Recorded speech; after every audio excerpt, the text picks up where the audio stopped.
Haleluya, puji Tuhan.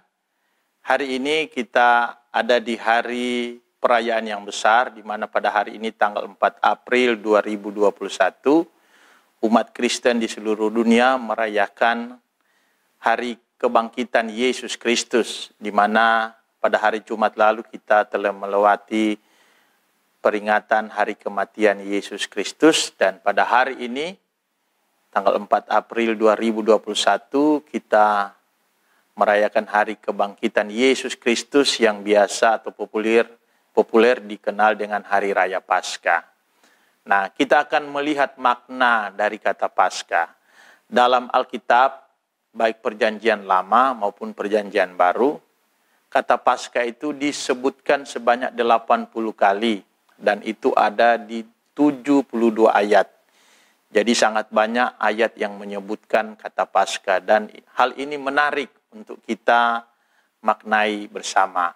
Nah, istilah Paskah ini berasal dari Alkitab bahasa Ibrani, di mana pertama kali disebut dalam kitab Keluaran. Jadi dalam bahasa Ibrani, Paskah itu disebut dengan kata Pesak, dan dalam bahasa Yunani disebut dengan kata Pasca, yang diterjemahkan ke dalam bahasa Inggris yaitu Passover, yang artinya melewatkan.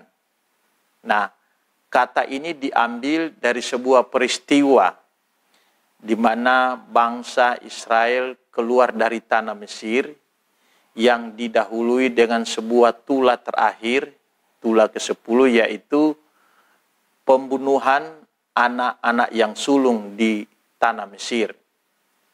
Tetapi untuk orang Israel pada waktu itu, pembunuhan ini dilewatkan, yaitu dengan syarat, yaitu orang Israel harus memberikan percikan darah anak domba di setiap pintu atau rumah mereka, sehingga pada saat pembunuhan anak sulung terjadi, maka tula ini dilewatkan kepada bangsa Israel. Nah, dari peristiwa inilah diambil kata Paskah, yaitu melewatkan atau dilewatkan. Nah, sehingga peristiwa ini menjadi sebuah peristiwa yang bersejarah dari bangsa Yahudi. Makanya bangsa Yahudi mengingat kembali dengan cara mereka membuat sebuah perayaan atau festival yang sampai saat ini orang Yahudi merayakannya, yang dikenal dengan Hari Raya Paskah juga. Jadi untuk orang Yahudi, mereka merayakan Hari Raya Paskah dengan makna mereka mengenang kembali keluarnya bangsa Israel dari tanah Mesir. Jadi makna ini berbeda dengan makna Paskah atau perayaan Paskah dalam umat Kristen. Nah, itu perayaan Paskah dalam Perjanjian Lama yang disebutkan.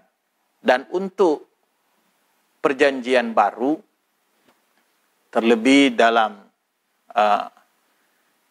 budaya kehidupan orang-orang Kristen, Paskah itu dimaknai tidak lagi seperti makna bangsa Yahudi, tetapi Paskah itu dimaknai pada korban Yesus di atas kayu salib, di mana Yesus mati dan bangkit pada hari yang ketiga. Jadi Paskah bagi umat Kristen dimaknai bahwa Yesus yang adalah korban anak domba Allah itu mati demi manusia. Jadi kita manusia yang berdosa yang harusnya menerima hukuman kematian atau menerima maut, maka Yesuslah yang menanggung semuanya itu. Tetapi tidak hanya berhenti di situ saja, Yesus bangkit pada hari yang ketiga, yang artinya bahwa kebangkitan itu mau menunjukkan kepada umat-umat Tuhan, orang yang percaya kepada Dia, bahwa mereka tidak binasa. mereka hidup karena Yesus bangkit. Jadi peristiwa Paskah yang dimaknai oleh orang-orang Kristen yaitu sebuah peristiwa di mana Yesus mati dan bangkit pada hari yang ketiga, yang berarti bahwa kita orang yang percaya kepada Yesus itu diluputkan dari hukuman maut, di mana kebangkitan Yesus itu mengalahkan maut. Ya, Paulus bilang di dalam surat 1 Korintus dikatakan, hai maut, di manakah kemenanganmu? Kuasa maut itu telah dipatahkan dengan kebangkitan Yesus. Nah, jadi inilah makna dari kata Paskah baik dalam perjanjian lama maupun dalam perjanjian baru. Saya yakin pengertian yang sederhana ini dapat memberikan sedikit pengetahuan kita tentang Hari Raya Paskah.